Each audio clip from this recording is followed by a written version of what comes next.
You're listening to the Reversing Climate Change podcast by the team at Nori, the carbon removal marketplace. This is a show about the innovators and entrepreneurs developing solutions to climate change. Hello and welcome to the Reversing Climate Change podcast. I'm Ross Kenyon. I'm the creative editor at Nori's carbon removal marketplace. Today I have with me Catherine Coleman Flowers, a MacArthur Genius, founder of the Center for Rural Enterprise and Environmental Justice, and author of Waste, One Woman's Fight Against America's Dirty Secret. Thanks for being here, Catherine.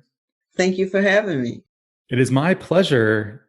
Of all the things in the world to work on, I have to imagine that rural sanitation was a bit of a surprise that you could not have foreseen your life going in this direction. Is that a correct assumption?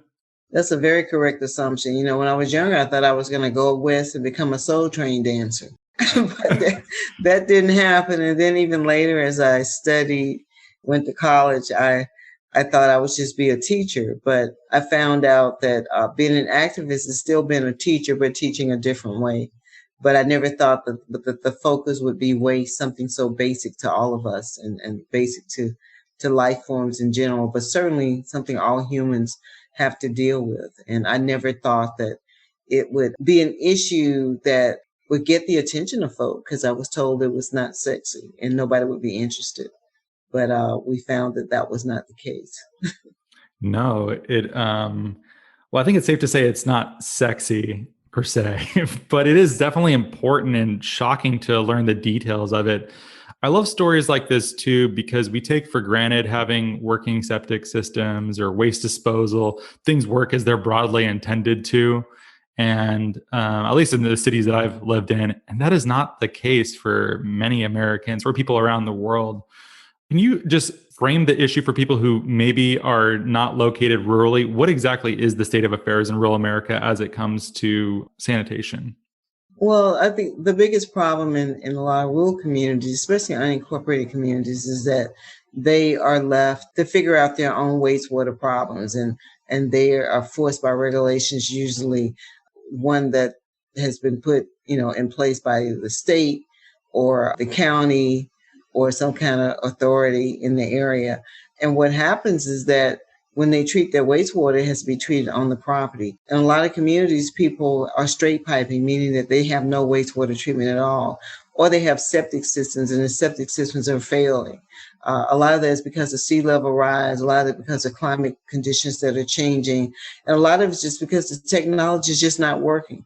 And then, of course, we see people on these small treatment plants that are also not working, and they have lagoon systems, which are basically big ponds of raw sewage, but they don't care where they're sited. In some cases, they're close to communities, housing developments, and schools. And out of that, it's pretty much exposing people to the possibility of getting sick. So in rural America, there has been neglect of this type of infrastructure, water and wastewater infrastructure that people take for granted in urban communities. When I've stayed with friends in rural areas and they have septic systems, I think household waste goes into a sort of tank, and then there's a field that I think it leaches out into and sort of filters through. That's how it's supposed to work. Although I've also heard of work having to be done on septic systems is not a cheap thing to do. But for people who cannot afford such an elaborate system or have the amount of space necessary to have this field, it just goes into a pond or goes into some sort of open air kind of pond or a lagoon, as you say. Is that what's happening? It's a lot more complicated than that. I know people that have paid for elaborate systems and they've still failed. Wow. It's not that simple. It's not a simple fix. Septic systems are one of the few things you can buy in the U.S. and pay that much money for, and it doesn't come with a service warranty. So it varies from place to place. And we've been in conversations with the association that represents that industry, and they don't want warranties. Actually, part of our conversations, they said, well, maybe we should just have warranties in Alabama. Well, they're not just failing in Alabama, they're failing everywhere. And it's not just a rural problem, because I just talked with a group of people that talk about places like in Raleigh, North Carolina, for an example. Around that area, they built sewer around the Black community, and they're now on failing septic systems. So I'm finding them in Montgomery, Alabama, where we thought that it was only out in rural communities, but in Black communities where, because of racialized covenants at one point, that was the only place people could live, their own septic systems, but they're failing. A lot of this is failing because of climate change, and a lot of it is failing because of infrastructure that was not designed to work the way it was sold to people. It's not working properly, and we're seeing more and more failures, exposing people to potential health risks. To what degree is it a problem of density where you have to be somewhat living near enough to one another that you could have sewers that go to some sort of facility? I know race and class clearly figure into this prominently, but to what degree is it a problem of just living far away from one another in rural environments? But it sounds like what you just said, it sounds like that was an urban environment or suburban. In urban and suburban environments, we find it to be the same, but we've seen where they build factories in rural environments and they ran the city sewers there to provide it for the factory. So why can't we do it for residents? So it's not just a problem of density. And what we tend to see tend to be people of color.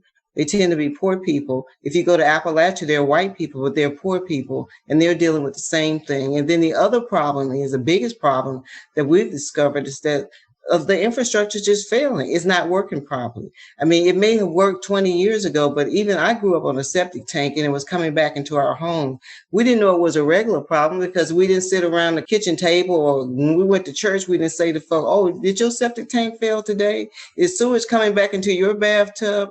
We didn't know that. It was only when we did a house-to-house survey in Lowndes County that we realized how big this problem was. And when we started talking about it, people from around the U.S. start reaching out to us.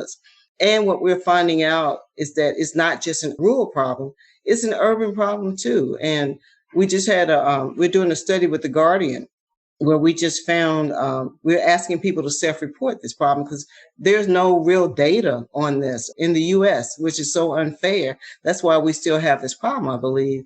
And we're hearing from urban areas, even where there's density, like Mount Vernon, New York, where sewage is running back into people's homes, or Centerville, Illinois, where sewage is running back into people's homes. So a lot of it is a bigger problem than that. It's also a problem of infrastructure, and we have to change our infrastructure. Who's currently responsible for this now? Is it typically done at the municipal level? It depends on where it is. When in a municipal area, when you're talking about municipal, then that's urban lingo, because a lot of the rural communities are unincorporated. So in Alabama, it's the state that's responsible, and then they have county health departments. It's the state health department. When you're talking about larger facilities, it's the Alabama Department of Environmental Management. So there's no uniform way of doing it across the U.S. It depends on where you're located. For an example, in California, I'm not sure what the entity is, but I know that there are problems in the state of California. I know there's problems in Alaska, there's problems in Hawaii, there are problems in Texas, there are problems across the country. But in terms of the data being collected, it's not happening in a uniform way. If you were to call me and say, Catherine, are there wastewater problems in this particular area? Which data set can I go to and find that? We wouldn't really know because it hasn't been compiled and collected like that. I think the closest thing we can look to is the American Society of Civil Engineers, who have a report card on infrastructure, who's given the U.S. a D+. Yeah. This is a deceptively simple question, but why? Why can't we do this? Is it as simple as something like prejudice or racism? Is there more operating to this story? Why can't we make sure people aren't getting sick from merely existing? Well, what I've found that in some places is race, in some places is economics, and a lot of it is just simply inequality. Who deserves access to sewage and who doesn't? It should be something that everybody has, because one of the things COVID has taught us is that it was an equal opportunity killer. and it affected people, no matter, people that were more likely to die, of course, with those with healthcare disparities and so forth. But it killed a lot of people that were not, that we didn't know they had issues were dying. And we're seeing around the world now, younger people are dying since they have the vaccines because they weren't available to them until recently. So it was the same thing with sanitation. I think that it's not a simple issue. I think there are many factors that influence who has sanitation and who doesn't. It depends on where you're located, and that may help determine what the factor is. But one of the things that's overwhelming in all of that is that the people that tend to not have it are marginalized, and I would include rural communities as being marginalized too. Okay, like the template of the environmental justice story, or one of them that gets used is Erin Brockovich, right? And I love her, but go on. Right, yeah, just investor-owned utility, doing not so nice things, suing them, getting them to fix it, getting a nice big judgment. But a lot of the people you're dealing with are oftentimes people who are at public health agencies. They're sort of government or public employees, then they're not as cooperative as one might think or one might expect from the government. Is the story more complicated than just government good and corporations bad in this context?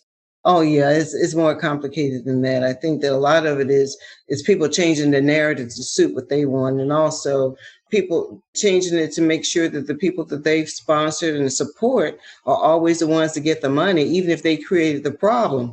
So that's a large part of it. I attribute this to be like what happened on January 6th. You know, some people saw, well, I saw, and I guess I'm looking at it because I'm a former member of the military, what I saw, because I believe in the Constitution, were people that went and invaded my house. They didn't follow the rules. I used to work in the Capitol, and I knew you just couldn't walk through there and push through a door. I would have been shot.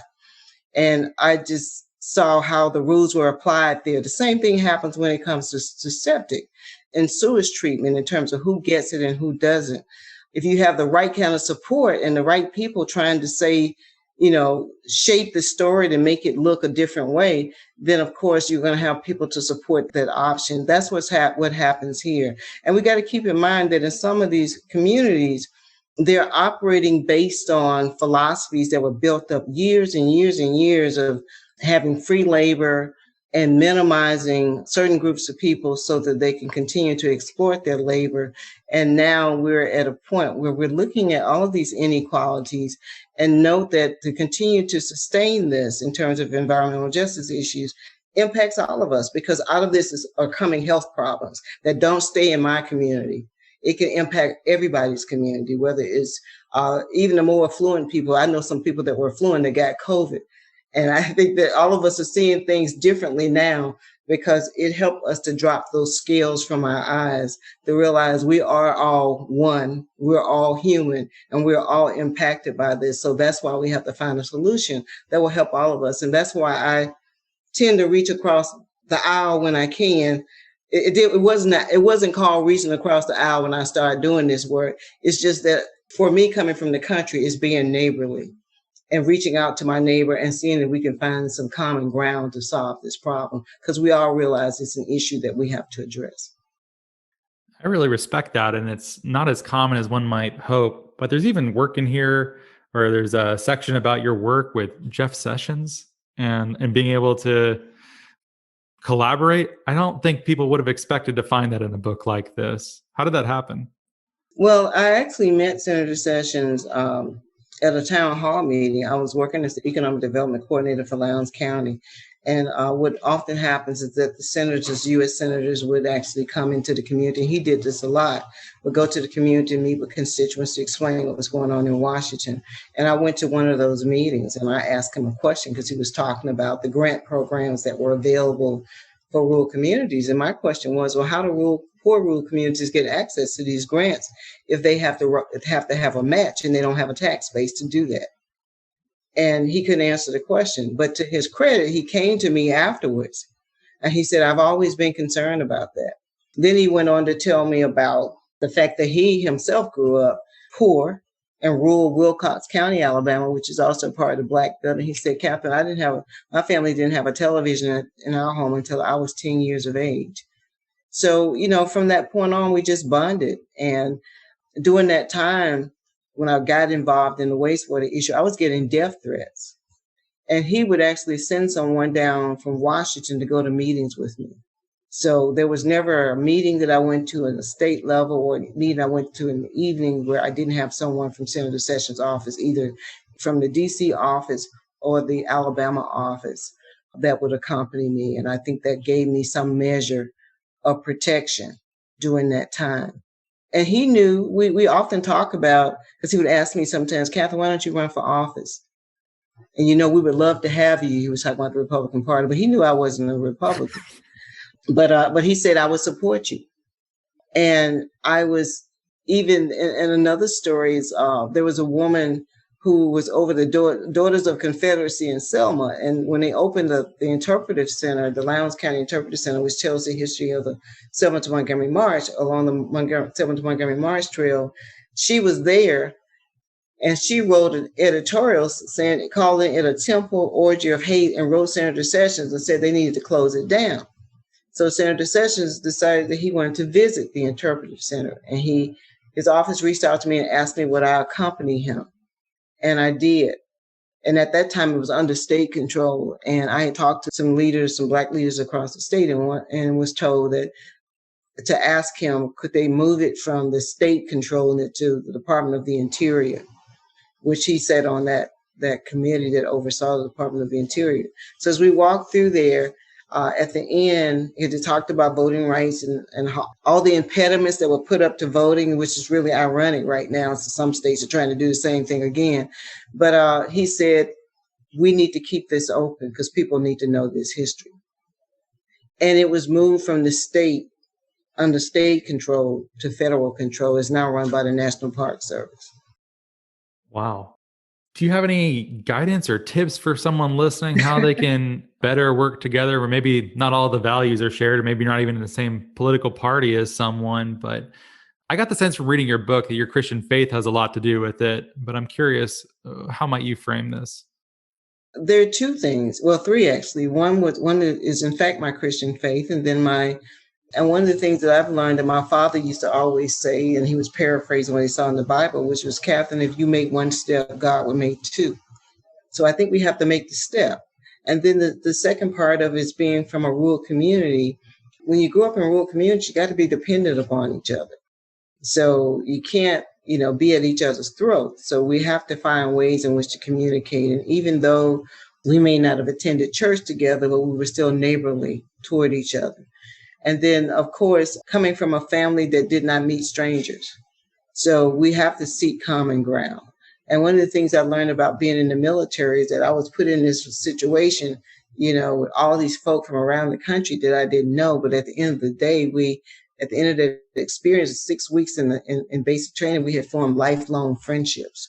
So we have to find, and we had come from different backgrounds. I was with people who had never been around a Black person before, but at the end of the day, we became friends. And I think we have to find common ground and find the humanity in each and every person. So I'm not going to get into an argument with people over things I don't agree with. Let's find some common ground first.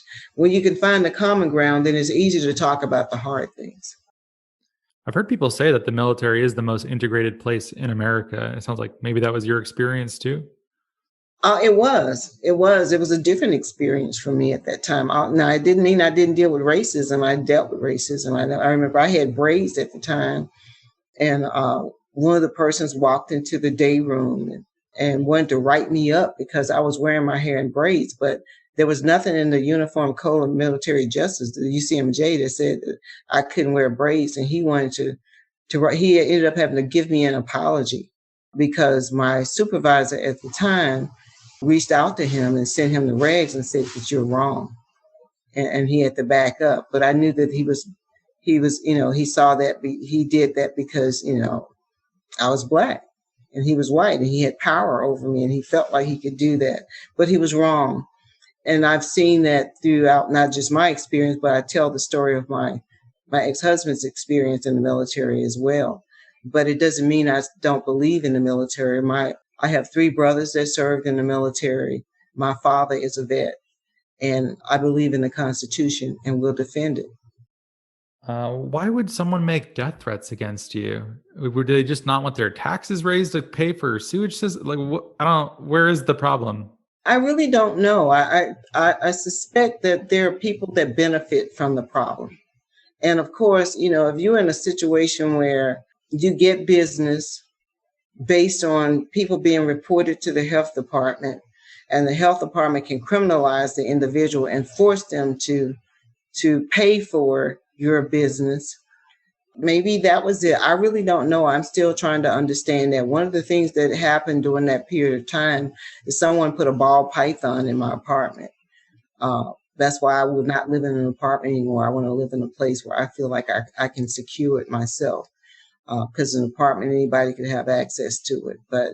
But those were the kinds of things that I encountered during that time. Who it was, I really don't know. They, people that do stuff like that are cowardly. They never reveal who they are. If it were someone who made money off of people having, being cited, having to make extremely expensive repairs, in some cases worth more than the home itself, it seems unmanageable entirely.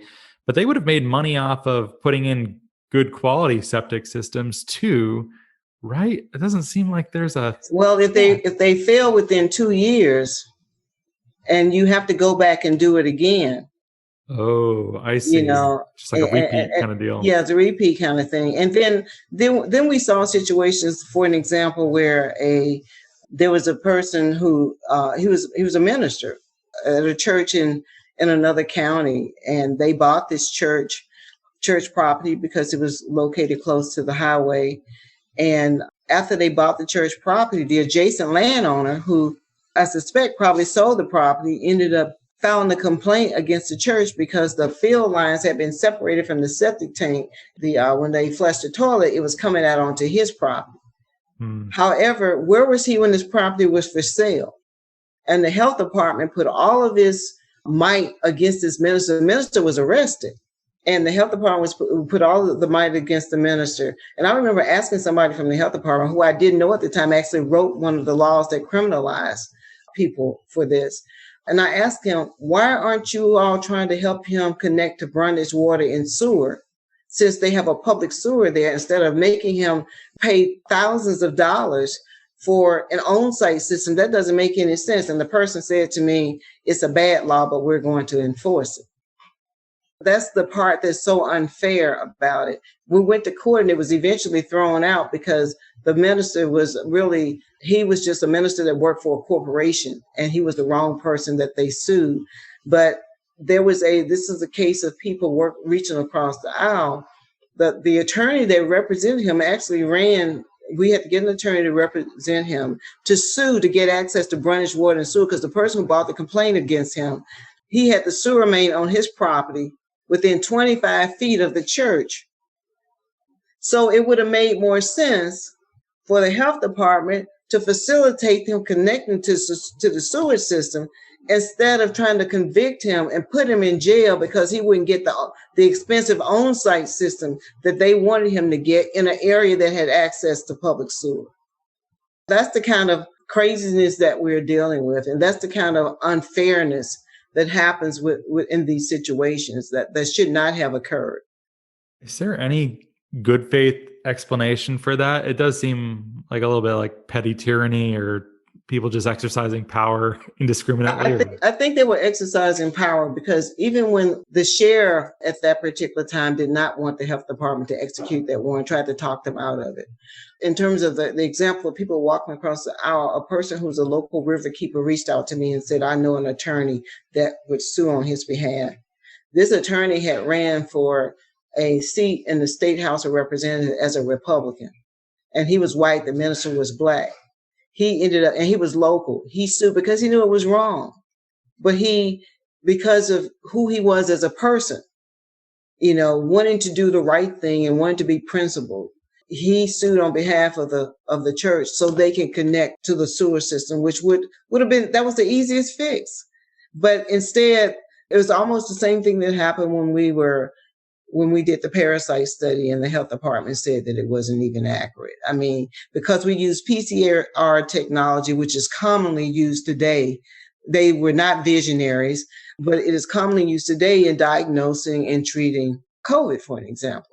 That's the kind of thinking. We're going to have to get rid of some of these bureaucrats that have been in these offices for a long time, that take their own prejudices with them, and they use them, and it gets supercharged through policy to impact people in a negative way instead of the way it was intended, which was for the public good. How should we be thinking about policy, and how might this be addressed in a larger way? Well, I think one way in which we need to think about policy is how do we dismantle and take power away from people that have used this the wrong way? because oftentimes they are not replaced. They are still there. They're there until they retire, because as long as they have the support of the politicians who have enabled them or empowered them to practice tyranny, they stay there, especially on the state and local level. So we need to get rid of them. I just heard from people in a town where an engineering firm built a failed system. They are really upset because the engineering firm just got money to extend the system that they built that was failing in the first place. And they said that the town did not want to deal with them. But they said it was agents from USDA that actually showed up with a representative of the engineering firm that pretty much forced the town to sign the agreement, or they weren't going to get anything to repair it. Those are the kinds of things that we need to change. Is that level of corruption that's occurring, where folk that are in these positions are no longer public servants. They're not serving the public good. They're serving themselves, and they're serving, I'm assuming, corporations that they represent, or the people that can afford to pay the lobbyists to make sure that they always are in line to get the money, even if the technology or the infrastructure they put in place doesn't work. That's where we're going to break the back of having, even if you have all the money to go and solve these problems, you have the wrong people in place receiving it and designing systems that don't work. Our children and grandchildren will be talking about this problem 30 and 40 years from now. That is a fascinating answer, and not the direction I expected you to go. I've always loved the expression that personnel is policy. Administrative rules are oftentimes much more important than legislation, or how things are interpreted by the offices that are charged with carrying out the law. So that's such an interesting angle. No one ever focuses on that. Everyone always talks about, you need to support HR 273, support this bill, it'll solve everything from the top down. You're like, it doesn't matter what you do up there in some cases if the people carrying it out are not good. I mean, if you look at the South and how the South put in place impediments to voting rights back in the 1960s, it didn't matter that the federal government and the rest of the country was on another trajectory. But the South was going to be the South and try to do everything it could to still enable Jim Crow and discrimination. And we're starting to see some of that pop back up again. But that happens across the board. But these kinds of issues are issues that impact the public good. And I think in order for us to change that, we got to reveal it. And that's why, at least with the environmental justice approach, there has to be community engagement. And I think a lot of the anger that we see bubbling up in this country, even from people that I don't necessarily agree with their political views, but a lot of that anger is coming because nobody's listening to them. They're being told what to do from the top down, and nobody's listening to them, and nobody's going into these communities, seeing what the real problems are. And even sometimes the best people that may be well-intentioned are actually killing these communities because they haven't spent any time there, is not their focus, and they can't go there and have a big crowd. But these areas are very vital to our survival as a country. That's where a lot of our food is grown. That's where a lot of us are going to have to move to because of sea level rise, when we can't live along the coastal areas anymore. We saw people move into these areas even during COVID, because they didn't want to be in crowded confines. They want to be someplace where they felt like they can roam around and be okay and not have to come in contact with a whole lot of people, and potentially this pandemic as well. So that's why I think it's very, very important that rural communities where people are also taxpayers also benefit from what comes from the government. It shouldn't just go to corporations. It should also go to those people that are living in these small towns, because to me, small towns that's what America is all about. That's true Americana. I was going to ask you about that too. In some of these cases where people are living with open, raw sewage pits and things of that nature, would they prefer to be connected to some sort of sewer system, or would they, if they could afford it, would they prefer to move? I imagine it's a mix, but what do you think about that? Well, how do you move from a community where your church is, where you went to school, your relatives are buried there? I mean, I think that there are cultures in small communities that are there for a reason. And a lot of us can, even those that are living in urban areas, can connect their family heritage to these small towns. I mean, I'm big on genealogy now, and a lot of people are going back to these communities to find out who they are. And I think the only way we're going to really find out who we are and and really correct a lot of the wrongs is when we start getting more in touch with all of America and not just part of America. And that includes rural communities too. And I think that, and we should have a choice. I mean, we got a big country, from sea to shining sea. When did we get to a point where we had to say that everybody had to live in a city in order to have access to services that all of us should have access to? That's not the case in Europe. I just talked to people from the PBS equivalent in Italy, where they don't have this problem. Where I've been told by one journalist who interviewed me that they've outlawed septic systems in Germany. I mean, we need to look and see what they're doing in other parts of the world to treat wastewater. Because of the Gates Foundation and this noble fight to deal with the toilet, we just forgot about what happens once you flush the toilet. And that's our focus through our organization, the Center for Rural Enterprise and Environmental Justice, is make sure that we realize that once you flush the toilet, it has to be treated. And it has to be treated in such a way there are nutrients that are in there that we can actually reuse.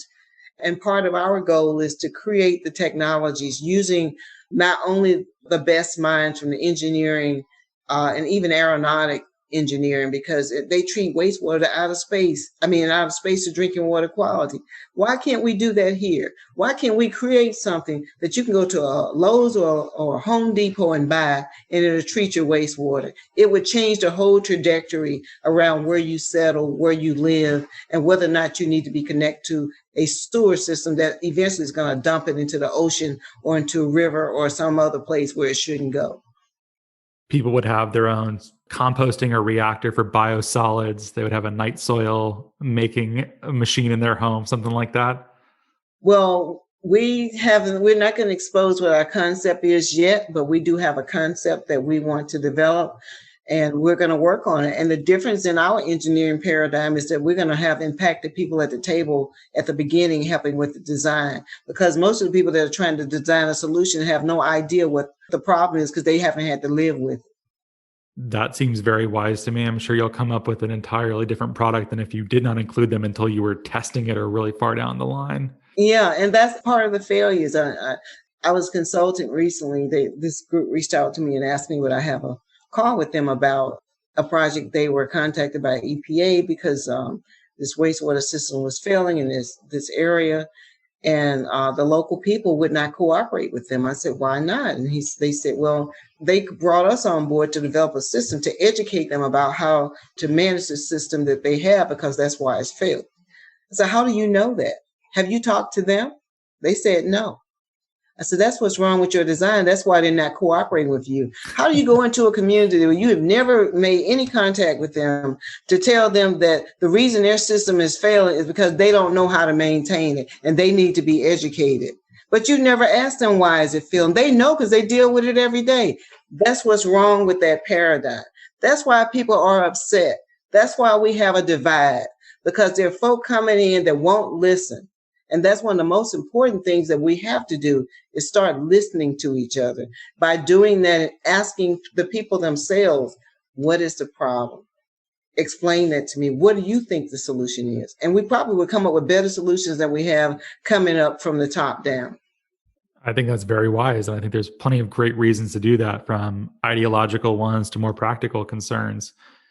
Catherine, I have to ask you, because I've been so enamored by the EJ concerns of your book, that we didn't really get to climate, which is okay. That happens sometimes. But we can get to climate because it's all part of it. It's all part of it, yeah. And you've been involved with the Joe Biden Task Force on Climate Change. You're involved with the White House Environmental Justice Advisory Council. So I know there's a lot of intersections here with climate change. Maybe you can paint that for our listeners. Well, I can give you an example. I'm a storyteller because I'm from the country. So we always, we sit on the porch and tell stories, right? Sure. So one of the places that we can look at and see where climate change is having an impact is Miami. In the Miami area, they built all these communities using septic systems. Miami has over $1 billion septic system problem. They're failing because of sea level rise. With sea level rise, that means the water is coming from the bottom and the water is also coming from the top, and they have porous soils. And as a result of that, they're getting a lot of algae blooms and fish kills, and that's going to continue to increase. But it's not just Miami, it's throughout the state of Florida. We found that true here in Alabama too, where we're having more and more flooding. And NOAA just issued a report that talked about how the West is going to get drier and it's going to get wetter in the East. What does that mean for us? It means our water tables are rising. One of the persons I wrote about in the book was Pamela Rush. And Pamela Rush lived in a single-wide mobile home, and a donor came forward and wanted to give her another home because that one was dilapidated, and she was not really protected that much from the elements. Because of climate change and it being so hot and humid, the house was full of mold and mildew, and her daughter was sleeping on a CPAP machine. What stopped us from moving forward was that when the half-acre property that she owned, where we wanted to put the septic tank there, we brought out the engineers. We had all the engineering work done. We paid for it, and was told that the system that she needed on this property, because the water table was so high, was going to cost $28,000. They dug down 25 inches and struck water. What does that mean? That means that the water table, we're talking about sea level rise, but what we're not talking about are these groundwater tables that are also rising. And what that means, that means that flooding is probably going to be more prevalent, but it also means that the infrastructure that we put in the ground is not going to work the same because it was not designed for that. And that's why we're talking about working on new designs, dealing with the realities of what's going on the ground now, because people are still selling us stuff that if it had an expiration date would have expired 15 or 20 years ago. And we can't do this with infrastructure because it's too critical to our public health. And that's where climate change intersects. And that's why we have found hookworm and other tropical parasites in places like Lowndes County. And after my book came out, I actually heard from a veterinarian who told me that they're starting to find hookworm in dogs in Alaska. What? That should be a warning to us all. And that's a tropical parasite, and it's in Alaska. Yeah. Wow. If someone wanted to keep up with your work, Catherine, what's the best way for them to do so? Well, there are a couple of ways. One, they can go to our website, which is www.CREEJ.org. That's the Center for Rural Enterprise and Environmental Justice. You can also follow me on Twitter. I'm on Facebook. I'm on Instagram. You read the book.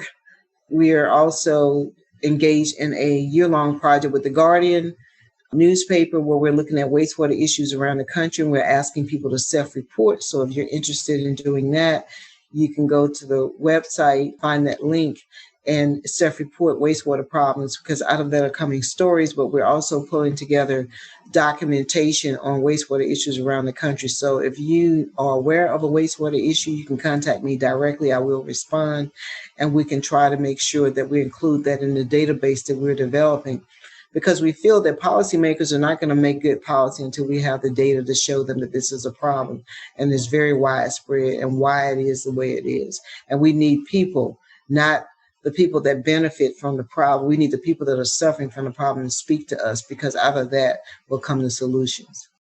A great place to leave it. Thanks for being here, Catherine. Thank you so much. It's my pleasure. Links to all of those things are in the show notes. And if you like what we do, please send this show to a friend. Give us a great rating and review on Apple Podcasts. And thank you so much for being a listener.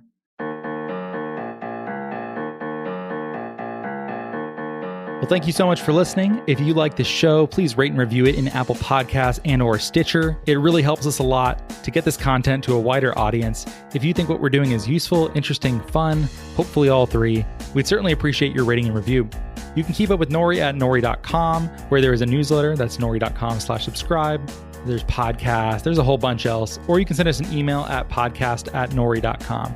We are also now on Patreon at patreon.com/NoriPodcasts if you'd like more content, engagement, and community. And thank you so much for your support.